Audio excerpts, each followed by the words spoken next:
Bismillahirrahmanirrahim. Assalamualaikum warahmatullahi wabarakatuh. Alhamdulillah. Alhamdulillahillazi bini'matihi tatimmus salihat. Ashhadu an la ilaha illallah wahdahu la syarikalah. Wa ashhadu anna Muhammadan abduhu wa rasuluh. Allahumma salli wa sallim wa barik ala hazan nabiyil karim wa ala alihi wa ashabihi wa man tabi'ahu wa nasarahu ila yaumiddin, amma ba'd. Yang dihormati lagi dikasihi saudara pengurusi, Tuan Imam, saudara yang menganjurkan kuliah kita pada malam yang berbahagia ini, ahli-ahli jawatan kuasa, seterusnya muslimin, muslimat, hadirin, hadirat, tuan-tuan dan puan-puan, para jemaah, anak-anak yang dikasihi sekalian. Syukur alhamdulillah kita masih lagi berada di permukaan bumi Allah. Mudah-mudahan kehidupan kita sentiasa mendapat keampunan, rahmat, kasih sayang serta redha daripada Allah. Baik tuan-tuan, ibu-ibu, anak-anak yang kita kasih sekalian, hari ini kita berada dalam bulan Maulid, bulan Rabiul Awal. Kita barangkali sedia maklum, bulan kelahiran Nabi SAW. Para ulama sepakat bahawa Nabi SAW lahir pada hari Isnin dalam bulan Rabiul Awal. Ini kesepakatan para ulama ittifaq.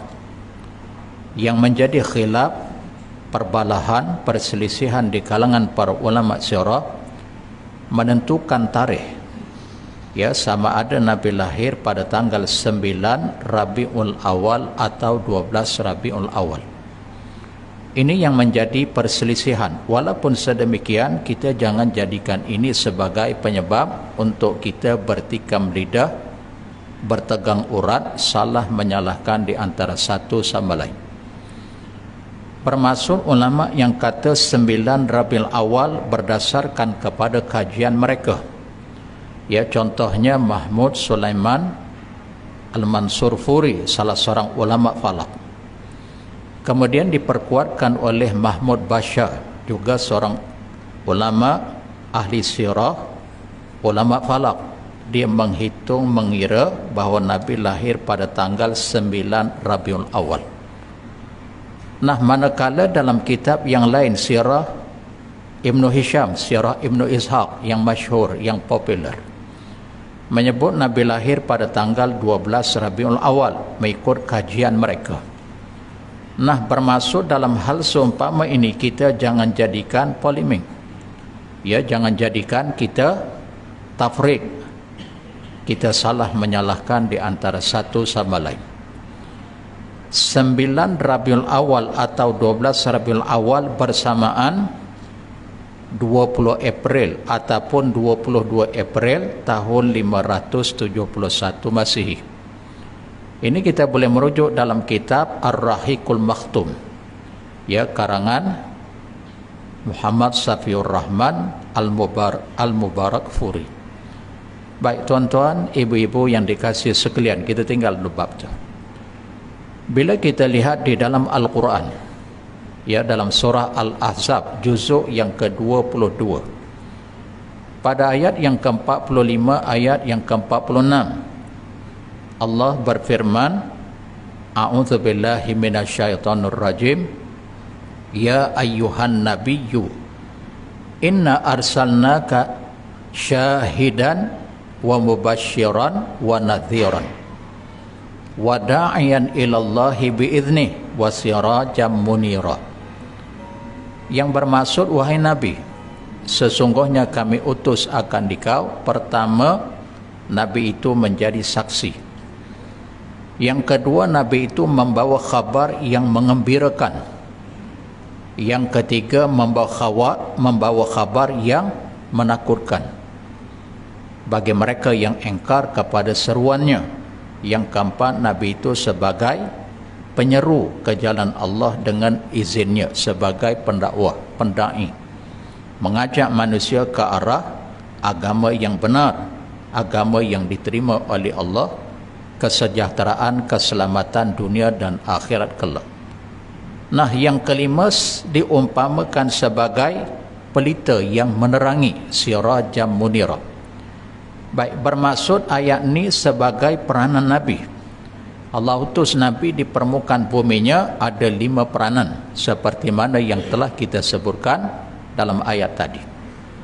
Nah, diperkuatkan lagi dalam suratul Baqarah juzuk yang pertama ayat 119. Allah kan berfirman, a'udzubillahi minasyaitonir rajim, inna arsalnaka bil haqqi basyiran wa nadhira ila akhiril ayat. Yang bermaksud sesungguhnya kami utus akan dikau hai Muhammad bil haq. Apa maksud bil haq? Dengan kebenaran. Artinya Nabi ini benar, tutur kata, kelakuan, perbuatannya adalah benar. Basyira wa nadhira, diutus Nabi itu ada 2 peranan, ada 2 perkara. Pertama, basyira, membawa khabar yang menggembirakan bagi mereka yang menyahut seruan Nabi. Nabi berdakwah disahut oleh mereka yang mendengar dakwah Nabi, beriman kepada Allah, maka basyira, dia khabarkan berita yang mengembirakan. Apa berita yang mengembirakan? Kehidupan kamu dirahmati, diberkati, diredai, diberi pengampunan, kamu selamat, sejahtera dunia dan akhirat, sesuatu yang mengembirakan.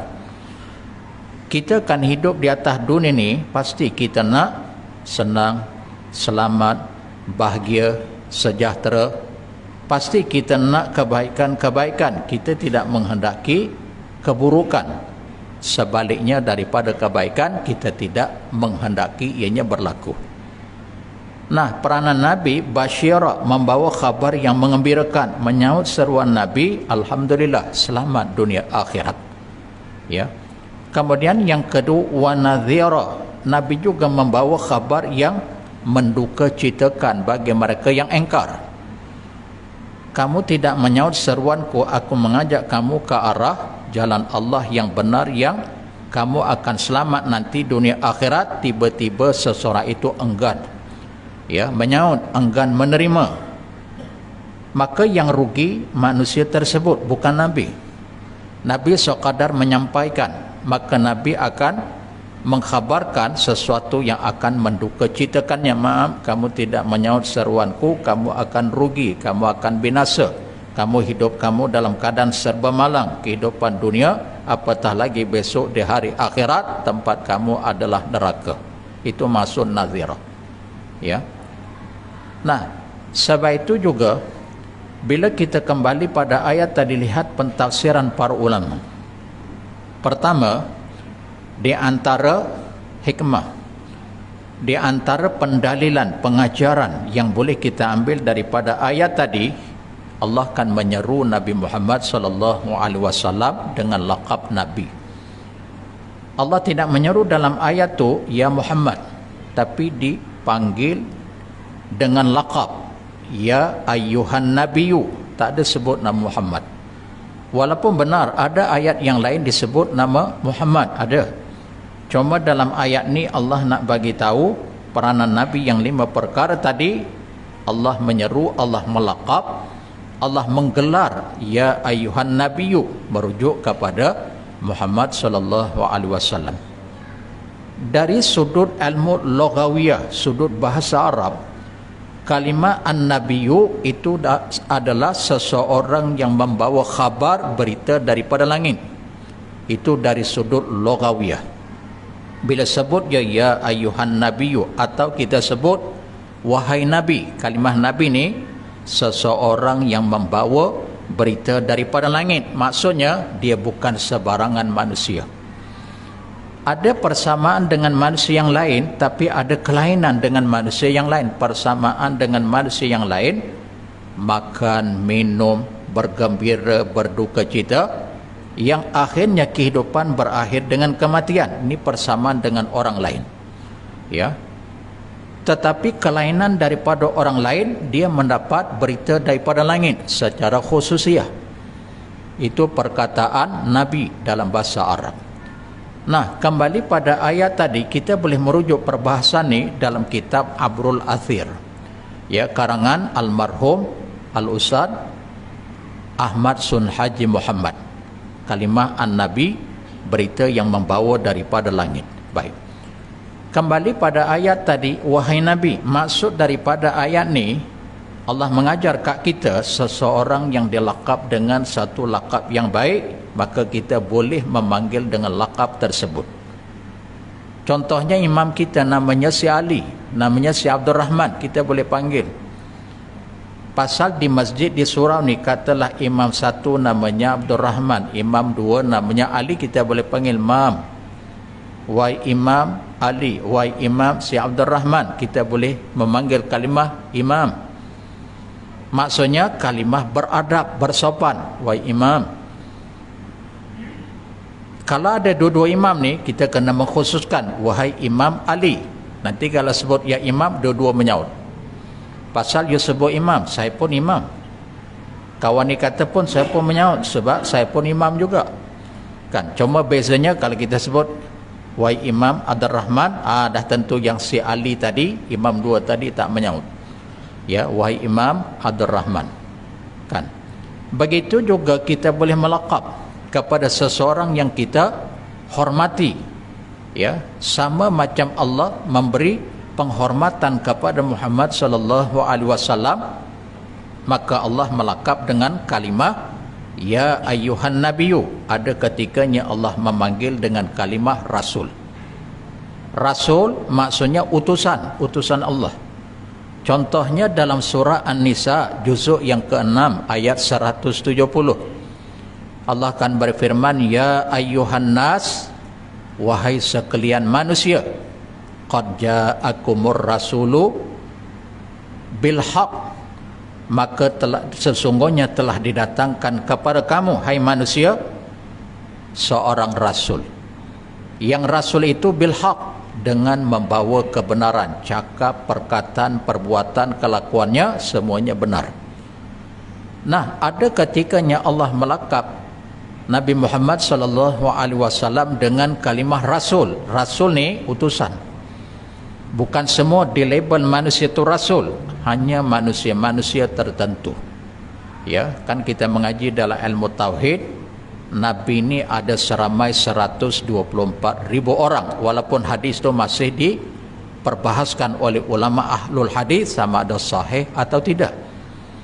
Nah, manakala Rasul ada seramai 313 atau 314 orang seperti mana dalam hadis. Nah, kita bukan nak membahas bab tu, kita nak cerita tentang peranan. Apatah lagi ketika ini kita berada dalam bulan Maulid, maka sangat wajar. Bukan bermaksud apa kalau tak bulan Maulid, tak bulan Rabiul Awal tak boleh cerita kepada Nabi Muhammad sallallahu alaihi wasallam. Tidak, bukan begitu. Cuma kita sedia maklum, makruf, oh Rabiul Awal ni bulan kelahiran Nabi, maka kita cerita yang berkaitan dengan Nabi. Bulan lain pun boleh, Rabiul Akhir, Jamadil Awal, Jamadil Akhir pun boleh. Kan? Cuma kita nak mengambil suasana, oh Rabiul Awal bulan kelahiran Nabi, cerita. Baik, kembali pada ayat tadi, peranan Nabi yang pertama Allah utus sebagai syahidan. Apa maksud syahidan? Syahidan ni bukan syahidan Kasim menteri wilayah, bukan. Jangan pula syahidan menteri wilayah Ustaz, bukan. Ya, syahidan tu sebagai saksi dalam bahasa Arab. Besok di hari akhirat Nabi jadi saksi. Orang yang hidup di permukaan bumi ni, Nabi tahu siapa yang beramal dan mempertahankan sunnah-sunnahnya. Besok di hari akhirat Nabi tahu, Nabi mengiyakan, walaupun kita ni tidak sezaman kehidupan dengan Nabi Muhammad sallallahu alaihi wasallam. Nabi Muhammad telah wafat sekian lama, kira-kira 1400 tahun lampau. Ini kita sedia maklum. Walaupun kita tak hidup sezaman dengan Nabi Muhammad, tapi Nabi tahu Nabi akan menjadi saksi benar si fulan bin si fulan, si fulanah bin si fulanah. masa hidup di dunia dia beramal dengan sunnahku, kemudian dia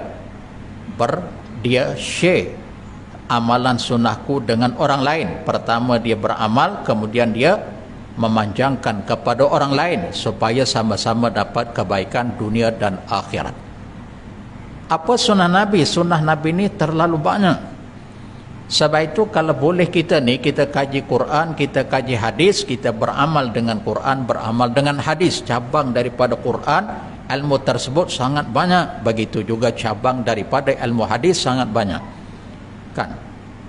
Mana-mana yang kita tahu, oh ini hukumnya sunat, ini hukumnya menepati sunnah, kita beramal. Beramal, kita share ke orang lain, terutama pada ahli keluarga kita yang terdekat terlebih dahulu, anak isteri kita, kan, ahli keluarga kita yang terdekat, kemudian baru orang lain. Cumanya kita nak share atau kita nak beramal terlebih dahulu, kita kena pastikan betul-betul, oh betul hadis sahih, hadis mutawatir, hadis ni martabatnya sahih, martabatnya hasan. Jangan kita beramal dengan hadis maudhu'. Kalau hadis tu hadis dhaif, gagah lagi. Kerana hadis dhaif ni masih ada perbahasan di kalangan para ulama ahlul hadis. Ada yang membenarkan kita beramal, ada yang tidak membenarkan. Maksudnya masih ada ulama yang membenarkan kalau hadis tu status dia adalah hadis dhaif. Nah, sebaliknya kalau hadis maudhu', maaf, ittifaqul ulama ahlul hadis, kesepakatan para ulama ahlul hadis tidak membenarkan beramal dengan hadis maudhu'. Bahkan orang yang beramal kemudian dia share kepada orang lain hadis maudhu', kalau dia mengetahui, oh aku tahu hadis ini maudhu', tapi kan kebaikan dia hadis maudhu' ni dia tak ada istilah benda tu baik, apa salahnya? Dia tak ada istilah baik, apa salahnya aku beramal, aku share pada orang lain. Maaf, kalau hadis tu hadis maudhu', hukumnya haram kita beramal, bahkan kita share kepada orang lain. Kerana apa? Kerana hadis maudhu' ini dianggap sebagai satu pendustaan ke atas Nabi SAW. Kan dalam hadis riwayat Al-Bukhari dan Muslim, bersumberkan daripada Abu Hurairah radhiyallahu an, Nabi SAW bersabda, man kadzaba alayya muta'ammidan falyatabawwa ma'adahu minan nar. Barang siapa yang berdusta atas nama diriku, aku tak berkata seperti itu, aku tidak mengerjakan seperti yang didakwa, maka disediakan tempat tinggalnya, ma'adahu minan nar, tempat tinggalnya dalam neraka. Aku tak cakap seperti mana yang dia dakwa, aku tak buat seperti mana yang dia dakwa, aku tak ada kena-mengena dengan bab ni. Tiba-tiba dia menyandarkan perkataan ni, perbuatan ni kepadaku, bermaksudkan satu pembohongan, satu pendustaan. Contoh, kita ambil satu hadis, kan, ada hadis yang menyebut waladu zina la yadkhulul jannata bi sab'ati abna, anak zina tak masuk syurga sehingga 7 keturunan. Lalu kita kata, oh kalau mana-mana anak zina, kalau bahasa yang agak sedap didengar, anak tak sah taraf. Di Selangor dinamakan anak zina ni, kalau zina tu nampak macam keras, nampak macam kasar, nampak macam tak bersopan. Macam kita panggil lah, maaf cakap, jangan sebut babi, sebut khinzir. Walhal sama je, cuma satu bahasa Arab, satu bahasa Melayu, cuma mungkin bahasa Arab tu dia kurang kasar. Kalau bahasa Melayu nampak macam kasar. Sama juga, anak zina tu nampak macam kasar, jadi kena sebut anak tak sah taraf, lembut sikit, tapi hakikatnya nafsu syai', kan. Kita tengok-tengok, oh dia kalau tak silap lah, tak salah, dia ni anak luar nikah, anak tak sah taraf, kita jangan lantik dia jadi imam, kita jangan lantik dia jadi muazzin. Pasal dalam hadis Nabi sebut anak zina tak masuk syurga. Maksudnya anak zina ni tak masuk syurga. Masya Allah. Persoalan sekarang, benar atau salah hadis ni? Jawapannya hadis maudhu'. Kerana dikaji oleh para ulama ahlul hadis, siapa perawinya, siapa sanadnya, siapa yang meriwayatkan, tak ada. Cuma didakwa ni hadis daripada Nabi. Walhan Nabi tak pernah bersabda kerana tidak ada sanad.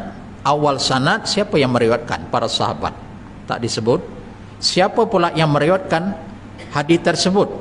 Imam Bukhari, Muslim, Abu Daud, At-Tirmizi, An-Nasai, Ibnu Majah dan lain-lain. Nah, bermaksud bila dikaji-kaji oleh ulama alul hadis, hadis ni hadis maudhu'.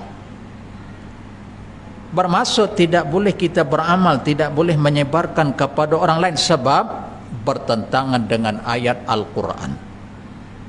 Kerana bila kita kaji-kaji anak zina ni siapa yang salah?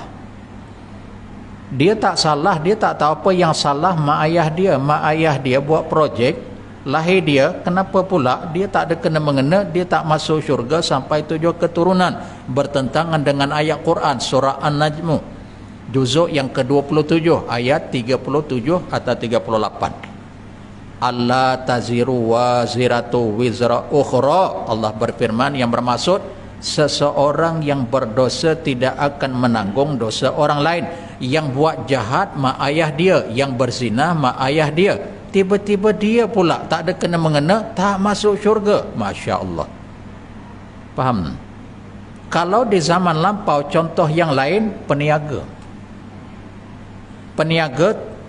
sayuran dia buat hadis pasal dia nak melakukan perniagaannya, disebut al-bazinjan syifa'un min kulida. Ini peniaga sayuran. Ini hadis Nabi ni didakwa. Al-bazinjan buah terung, syifa'un min kulida, dia merupakan penawar kepada setiap penyakit.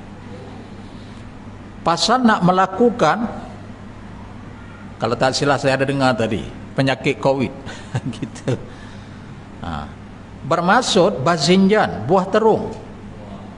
Oleh kerana dia ni peniaga nak melakukan, jadi orang pun tertarik. Oh, hadis Nabi, takkan Nabi bohong. Kerana Nabi sebut dalam hadis ni, Nabi bercakap ni berdasarkan wahyu. Nabi bercakap bukan dengan akal, bukan nafsunya. Dalam surah An-Najm ayat 3 ayat 4 Allah akan berfirman tentang Nabi, perkataan Nabi, wa ma yantiqu anil hawa in huwa wahyu yuha. Tiadalah Nabi itu bertutur melainkan apa yang telah diwahyukan kepadanya. Nak menarik perhatian pembeli, nak melakukan jualannya, ni hadis Nabi ni kan. Bila dikaji-kaji oleh ulama ahlul hadis, oh hadis ni hadis maudhu'. Nabi tak pernah bersabda, tapi didakwa kepada Nabi, maka haram menyebarkan, haram kita mengamalkannya. Kan? Baik, tak apa, kita tinggal bab tu, kita jangan panjang bab tu. Bermaksud yang pertama, Nabi besok di hari akhirat menjadi saksi.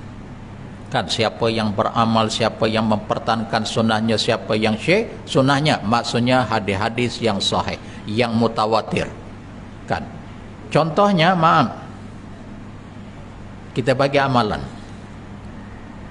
tentang amalan sunat dari sudut fi'li, perbuatan. Ada 2 jenis sembahyang sunat Nabi tidak pernah meninggalkan. Ada 2 jenis solat sunat Nabi tak pernah meninggalkan. Kalau boleh kita pun kena buat, walaupun hukumnya sunat, meninggalkan pun tak berdosa, tidak mengundang kemurkaan Allah. Betul, kita jangan bicara bab tu. Apa dia perbuatan solat sunat yang Nabi tak pernah tinggal? Walaupun Nabi sakit, Nabi sehat, Nabi bermusafir, atau Nabi dalam keadaan bermukim, Nabi tak pernah tinggal. Kalau Nabi tertinggal, Nabi akan qadha. Nak menunjukkan sunat ni muakkadah, sangat muakkadah, sangat dituntut. Pertama, solat sunat sebelum fardu subuh. Azan subuh, sebelum kita mengerjakan solat pada subuh, jangan tidak-tidak untuk solat sunat 2 rakaat. Dalam kuliah yang terdahulu saya pernah sebut hadis Nabi sebut, riwayat Imam Muslim bersumberkan daripada Aisyah radhiyallahu anha. Rak'atal fajri khairum minad dunya wa ma fiha, 2 rakaat salat sebelum fardu fajar, yakni sebelum salat fardu subuh, lebih baik daripada dunia, bahkan seisi dunia. Bermaksud sangat muakkad, dituntut. Okey, satu bab.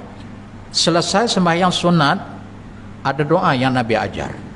Ada tak kita yang sunat tu saya dah sekian lama saya beramal, alhamdulillah kekalkan sampai akhir hayat, tapi tang doanya sebelum kita bangun untuk mengerjakan solat fardu subuh, masa duduk tu dia ada zikir dia. Apa zikir dia? Allahumma rabba Jibril wa Mikail wa Israfil wa Muhammadin Nabi sallallahu alaihi wasallam wa a'udzubika minan nar. Baca 3 kali yang hujung ni, wa a'udzubika minan nar wa a'udzubika minan nar. Hadis ni riwayat Imam Ibn Sunni. Walaupun hadis ni tak begitu kuat. Nah, tadi dah dibahas, dah dihuraikan, walaupun hadis ni hadis dhaif, tapi ulama masih ada yang membenarkan beramal dengannya. Dia bukan hadis maudhu'. Boleh faham? Bermaksud lepas je sembahyang sunat, sebelum kita bangun untuk solat fardu, baca zikir doa tadi, Allahumma rabba Jibril wa Mikail wa Israfil Muhammadin Nabi sallallahu alaihi wasallam wa a'udzubika minan nar wa a'udzubika minan nar wa a'udzubika minan nar. Baru kita bangun untuk solat fardu subuh. Boleh tu? Nah, timbul pertanyaan, Ustaz minta maaf, mana kitab rujukan tentang doa zikir tadi? Saya bagi tahu. Kitab Al-Adhkar. Kitab Al-Adhkar karangan Imam An-Nawawi rahimallahu taala. Saya dah mengajar kitab ni. Ya. Nanti kita tengok kita Azkar, kita Al-Adhkar ni sudah ada terjemahan dalam bahasa Melayu. Tengok. Okey. Yang kedua, sembahyang sunat yang Nabi tak pernah tinggal, sembahyang sunat witir. Sembahyang sunat witir paling kurang 1 rakaat 1 salam, boleh di awal, boleh di tengah, boleh di akhir. Saya pernah menyebut dalam kuliah yang terdahulu, Imam Abu Hanifah, imam yang tertua, dia wafat tahun 150 Hijrah. Imam Abu Hanifah berpendapat solat witir hukumnya wajib, walaupun disanggahi oleh jumhur para ulama. Tak apalah, itu pandangan dan pendapat dia, jangan pula kita menyalahkan dia. Pasal apa? Hujah Imam Abu Hanifah, Nabi sepanjang hayatnya tak pernah meninggalkan witir. Coba kalau witir itu hukumnya sunat, pasti salah. Pasti ada ketika waktu masanya Nabi tinggalkan, tapi ternyata dari sudut fi'li Nabi tak pernah tinggal. Ini hujah Imam Abu Hanifah. Tapi disanggahi, dijawab oleh jumhur ulama, itu bukan menandakan hukumnya wajib, nak menandakan hukumnya hanya muakkadah sahaja. Tak apalah, itu perbahasan para ulama fuqaha. Kita bukan nak kata yang ni betulkah, yang ni salah, bukan. Nak ceritanya kita kena mengerjakan salat witir, walaupun benar jumhur kata sunat muakkad. Boleh tak? Boleh awal lepas solat fardu isyak, solat sunat isyak 2 rakaat, kita buat witir. Atau ada kesempatan mungkin besok pukul 5 saya boleh bangun, 5.30 saya boleh buat di akhir. Boleh juga kita buat pukul 12. Ya, okey. Selepas sembahyang sunat witir, apa doa, apa zikirnya? Yang ni barangkali mungkin yang sunat witir kita dah selalu buat, kita dah kekalkan. Ya alhamdulillah, kekalkan sampai akhir hayat. Tentang zikirnya sangat mudah, 3 kalimah. 3 kalimah, Subhanal Malikil Qudus, Subhana Al-Malik Al-Qudus. Berapa kali? 3 kali. Hadis riwayat Imam Abu Daud, An-Nasai, bersumberkan daripada Ubay bin Ka'ab. Hadis ni juga, doa ni juga kita boleh rujuk dalam kitab Al-Adhkar pengarang Imam An-Nawawi tadi saya sebut. Saya dah mengajar kitab tu. Sebab tu saya tahu. Ya. Lepas je Assalamualaikum warahmatullahi, Assalamualaikum warahmatullahi, jangan istighfar. Subhanal Malikil Qudus, Subhanal Malikil Qudus, Subhanal Malikil Qudus, salah samarat 3 kali cukup. Nah, bermaksud kita dah beramal dengan sunnah Nabi, perbuatan dari sudut solat tersebut, kemudian dari sudut qaul, zikir, kita dah beramal. Boleh tuan? Okey. Kemudian yang selanjutnya, yang kedua peranan Nabi tadi, basyira. Tadi dah dihuraikan secara ringkas. Siapa yang menyaut seruan Nabi dijanjikan kegembiraan, kesejahteraan, keselamatan dunia dan akhirat kelak. Yang ketiga peranan Nabi, wa nadhira. Nadhir tu maksudnya menakutkan, memberi inzar. Tak apa, kamu tak nak beriman, kamu tidak menyaut seruanku, terpulang pada kamu, yang rugi kamu, aku sekadar menyampaikan. Tengok kan, Nabi pun tak pernah untung bila ada di kalangan orang menyaut seruannya. Bukan Nabi yang untung, Nabi sekadar menyampaikan. At-tabligh, sifat wajib bagi Nabi. Dia beriman, dia untung kan. Tapi kalau dia tidak menyaut seruan Nabi, dia yang rugi, Nabi pun tak rugi apa. Baik, kemudian peranan yang keempat Nabi itu wada'iyan ilallahi biizni, penyeru kepada agama Allah dengan izinnya. Maksudnya Nabi ni berdakwah, ya, pagi, tengah hari, petang, malam. Maklumlah bila berdakwah ni ada yang menerima, ada yang tak menerima. Dan uslub dakwah ni, kita berapa minit lagi masa waktu? 3 minit sempatnya. Dalam uslub berdakwah ni, kita kena menggunakan perkataan yang baik, kena menunjukkan sikap kepribadian, perbuatan yang berakhlak mulia.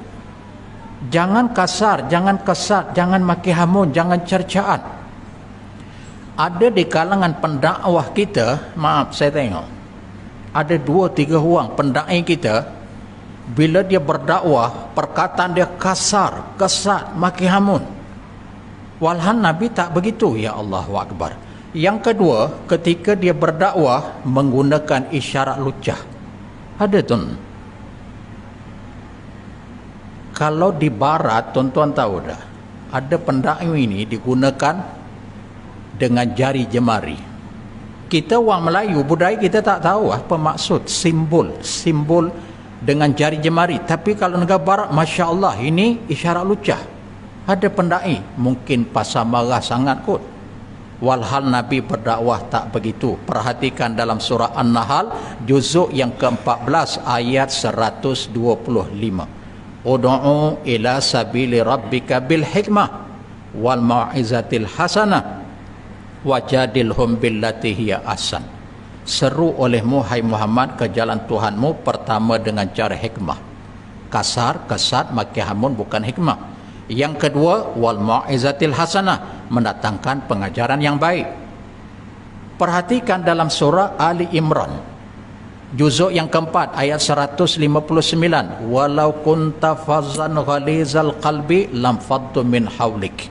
Kalaulah sekiranya kamu hai Muhammad bercakap kasar, kelakuan kamu tidak baik dalam usaha kamu berdakwah, nescaya mereka akan berpaling daripadanya. Masya Allah. Comanya bila bercakap tentang hukum hakam, tegas. Berdakwah uslubnya lemah lembut, baik, hikmah, mendatangkan pengajaran yang baik, tapi cerita bab hukum tegas. Apa hukum menyembah patung berhala? Hukumnya adalah syirik. Berapa kali pun hukumnya adalah syirik. Apa hukum minum arak? Hukumnya haram. Sikit dia sikit, tak mabuk, haram. Pasal hukum begitu. Faham? Kemudian yang terakhir Nabi itu wasirajam munira, diumpamakan sebagai pelita yang menerangi. Tahu pelita? Kita berada dalam gelap gulita, gelap. Tiba-tiba ada pelita, alhamdulillah. Kita dapat melihat mana yang baik, mana yang betul, mana yang salah. Melihat, tidak, tadi aku jalan ke depan, jatuh pasal longkang besar. Kan? Bermaksud 5 peranan Nabi yang perlu kita ambil perhatian. Kan? Baca kita tentang sejarah Nabi, mana-mana yang dapat kita amalkan, kita amalkan. Pasal kadang-kadang budaya itu menjadi penyebab kita tak boleh nak mengekalkan amalan tersebut. Kan? Tapi ada yang boleh kita amalkan, kita amalkan. Allahu Akbar. Ya, tentang zikir, tentang doa dan seumpamanya. InsyaAllah kita sambung kuliah kita di masa yang akan datang. Apa yang baik kita amalkan, yang tidak baik kita istighfar, memohon keampunan kepadanya. Aqulu qawli hadza wa astaghfirullah wa billahi taufiq wal hidayah. Wassalamualaikum warahmatullahi wabarakatuh.